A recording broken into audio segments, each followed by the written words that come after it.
hello' guys good morning বহু ল'ৰা ছোৱালীৰ এটাই কমেণ্ট আছিলে যে এ পি আৰু ৰাইডাৰ মেছেঞ্জাৰৰ চেলাৰী কেনেকুৱা হয় বা কিমান টকা ষ্টাৰ্টিং হয় দৰমহা তো তাৰ ওপৰত ভিডিঅ' লাগে বা তাৰ ওপৰত ভিডিঅ' বনাবলৈ দি আছিলে তো বহুখিনি ল'ৰা ছোৱালীৰ কমেণ্ট আহিছিলে বা বহুখিনি ল'ৰা ছোৱালীয়ে এ পি আৰু ৰাইডাৰ মেছেঞ্জাৰৰ চেলাৰীৰ বিষয়ে মেছেজ কৰিছিলে দাদা কেনেকুৱা ধৰণৰ চেলাৰী দিয়ে বা কিমান টকা প্ৰথম ষ্টাৰ্টিং চেলাৰী পোৱা হ'ব তাৰ বিষয়ত ভিডিঅ' বনাবচোন ডিটেইলছত তো এনেকুৱা ধৰণৰ কমেণ্ট কৰিছিলে বা কি এলাউন্স থাকে এনেকুৱা ধৰণৰ ভিডিঅ'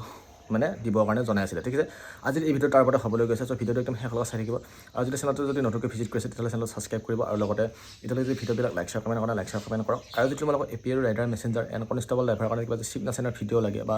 গাড়ী মেইনটেনেঞ্চৰ যদি ভিডিঅ' লাগে বেজিক মেইনটেনেঞ্চৰ যদি ভিডিঅ' লাগে তো তাৰ ওপৰত মই ডেইলি ৱাইজ ভিডিঅ' আগবঢ়াই থাকোঁ তো মোৰ এই ভিডিঅ'টোৰ ডিছক্ৰিপশ্যনত এটা অন্য চেনেল লিংক আছে তাতে ভিজিট কৰিব ভিডিঅ'বিলাক চাব আৰু চেনেল ছাবস্ক্ৰাইব কৰি মটিভেশ্যন পাব সদায় তেনেকুৱা ধৰণৰ ভিডিঅ' আগবঢ়াই থাকিব পাৰোঁ আৰু যিটো চেনেল মই এনেকুৱা ধৰণৰ ভিডিঅ' আগবঢ়াওঁ সেই চেনেলত যেনেকুৱা ধৰণৰ ভিডিঅ' আগবঢ়াই থাকোঁ তো সেই তেনেকুৱা ধৰণৰে কুৱেশ্যন এ পি আৰু ৰাইডাৰ মেছেঞ্জাৰ স্কিল টেষ্টত সোধা হয় আৰু তোমালোকৰ তাৰ ওপৰত মই ডেইলি ৱাইজ ভিডিঅ' আগবঢ়াই থাকোঁ তো বন্ধুসকল যিহেতু বহুখিনি ল'ৰা ছোৱালীয়ে কমেণ্ট কৰিছিলে যে এ পি আৰু ৰাইডাৰ মেছেঞ্জাৰ চেলাৰী কেনেকুৱা ধৰণৰ দিয়ে প্ৰথম মাহত কিমান টকা দৰমহা পাম তো এনেকুৱা ধৰণৰ কমেণ্ট মানে উঠি আহিছিলে বা মেছেজো কৰিছিলে তো আজিৰ এই ভিডিঅ'টো তাৰ ওপৰত ধুনীয়াকৈ জনাই আছোঁ চ' ভিডিঅ'টো একদম শেষলৈকে চাব অলপো স্কিপ নকৰিব যদি স্কিপ কৰি দিয়া হয় কোনোবা এটা পাৰ্টছ মিছ হ'ব পাৰে তো সেইবাবে ভিডিঅ'টো একদম সম্পূৰ্ণৰূপে চাই থাকিব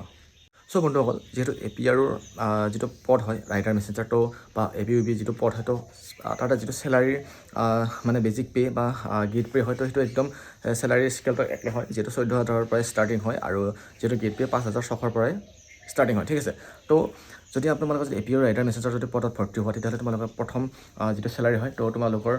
কিমান হয় জনাই আছোঁ তো প্ৰথমে তোমালোকৰ যিখিনি দৰমহা হ'ব তো সেই দৰমহাখিনি কেনেকুৱা ধৰণৰ এড হয় তাৰ ওপৰত ধুনীয়াকৈ জনাম তো তোমালোকৰ যিটো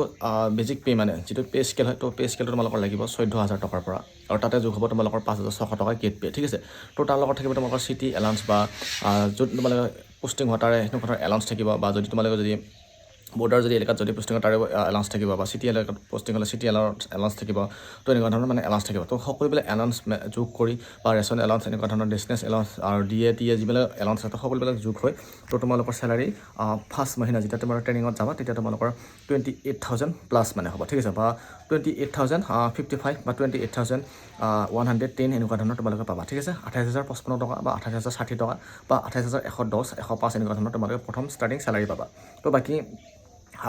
তাৰপিছত তোমালোকৰ ধুনীয়াকৈ বছৰত তোমালোকৰ পে' স্কেল লাগিব বা ডি এ বা এনেকুৱা ধৰণৰ বাঢ়ি গৈ থাকিব ডি এ তোমালোকৰ 400-500 এনেকুৱা টকা বাঢ়িব বা বছৰত তোমালোকৰ 500-600 টকা এইটো কি আছে পে' স্কেলটো বাঢ়ি গৈ থাকিব আৰু লগতে তোমালোকৰ এৰিয়া এনেকুৱা ধৰণৰ ধুনীয়াকৈ মানে মিলাই মিলি তো তোমালোকে এনেকৈ ধুনীয়াকৈ বাঢ়ি যাই থাকিব ঠিক আছে যদি তোমালোকে 5-6 মাহত যদি 28,000 টকা পোৱা তো নেক্সট তোমালোকৰ এবছৰ পিছত তোমালোকে আকৌ ধৰক 28,500 বা 29,000 টকা এনেকৈ চেলাৰী হ'ব তো এনেকৈ মানে স্কেলবিলাক বাঢ়ি গৈ তোমালোকৰ চেলাৰীটো বাঢ়ি গৈ থাকিব ঠিক আছে কিন্তু প্ৰথম ষ্টাৰ্টিঙত তোমালোকৰ চেলাৰী পাবা 28,055 টকা নহ'লে 28,110 টকা বা নহ'লে 28,100 টকাৰ ভিতৰত মানে তোমালোকে চেলাৰী পাবা ঠিক আছে তো 28,000টো কম্পালচৰি পাবে তাৰ ওপৰত অলপ বেছি হ'ব হয়তো 55 টকা পাব পৰা হয়তো 60 টকা পাব পৰা হয়তো 100 টকা পাব পৰা তো কিন্তু 28,000 ওপৰত তোমালোকে চেলাৰী প্ৰথম পাবা ঠিক আছে এ পি আৰু ৰাইডাৰ মেছেঞ্জাৰ যিটো পদ হয় তো যেনেকুৱা এ বি তেনেকুৱা ধৰণৰ চেলাৰী পায় ঠিক তোমালোকে তেনেকুৱা চেলাৰী পাবা ঠিক আছে তাৰ কোনো মানে হেৰি নহয় মানে ইফাল সিফাল নহয় তো যিহেতু এ পি আৰু ৰাইডাৰ মেছেঞ্জাৰটো থাৰ্ড গ্ৰেডৰ পষ্ট হয় বা এ পি আৰু কনষ্টেবল ড্ৰাইভাৰ থাৰ্ড গ্ৰেডৰ পষ্ট হয় বা এ পি আৰু যিটো কমিউনিকেশ্যন সেইটো থাৰ্ড গ্ৰেডৰ পষ্ট হয় আৰু যিহেতু কনষ্টেবল ড্ৰাইভাৰ সেইটো থাৰ্ড গ্ৰেডৰ পষ্ট হয় বা এ বি ইউ বিও সেইটো এটা থাৰ্ড গ্ৰেডৰ পষ্ট হয় তো সেইকাৰণে চেলাৰী চব একে সমান হয় তো হয়তো যিটো এ বি পষ্ট হয় তাতে হয়তো হাঠিয়াৰ এলাউন্সটো লৈ অলপমান বাঢ়িব পাৰে কিন্তু এ পি আৰু যিটো ৰাইডাৰ মেছেঞ্জাৰ পষ্ট আছে তাতে তোমালোকে চেলাৰী পাবা প্ৰথম মাহত 28,055 নহ'লে 28,110 ৰুপিজ এনেকুৱা ধৰণৰ চেলাৰী পাবা ঠিক আছে বাকী তোমালোকে ছুটি ধুনীয়াকৈ পাবা অলৰেডি মই ছুটিৰ ওপৰত ভিডিঅ' বনাইছোঁ তো এনেকুৱা ধৰণৰ ধুনীয়াকৈ যিবিলাক মই জনাইছোঁ তো তেনেকুৱা ধৰণে সকলোবিলাক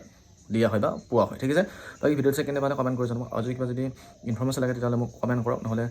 ইনষ্টাগ্ৰামত যাওক সঞ্জীৱ অসম বুলি চাৰ্চ কৰক নহ'লে IM বিৰা বুলি চাৰ্চ কৰিলেও আহি যাব তাতে কৈ মেছেজ কৰিব পেজটো ফ'ল' কৰি দিব তাৰপিছত মই ভিডিঅ' দিবলৈ চেষ্টা কৰিম ঠিক আছে বাকী চিগনেচাৰৰ পৰা যদি ভিডিঅ' লাগে মোৰ এই ভিডিঅ'টোৰ ডিছক্ৰিপশ্যনত এটা অন্য চেনেল লিংক আছে তাতে গৈ ভিজিট কৰক আৰু কেনেকুৱা ধৰণৰ ভিডিঅ' লাগে মোক কমেণ্ট কৰিব লগতে সেই চেনেলটোত যিবিলাক ধৰণৰ মই চিগনেচাৰৰ ভিডিঅ' দি থাকোঁ তো তেনেকুৱা ধৰণৰ চিগনেচাৰৰ কথাই এ পি আৰু rider messenger constable driver viva বা চিগনেচাৰত সোধা হয় তো বেজিক মেনেজমেণ্ট যিবিলাক ভিডিঅ' দিওঁ তেনেকুৱা ধৰণৰ কথা সোধে তো তাৰ পৰা মই ডেইলি ৱাইজ সেই চেনেলটোত ভিডিঅ' আগবঢ়াওঁ ছাপোৰ্ট কৰি যাব তো বাকী অন্য ভিডিঅ'ত আকৌ অন্য তোমালোকৰ মাজত লগ হ'ম তো আজিলৈ বিদায় জয় হিন্দ জয় অসম বাই বাই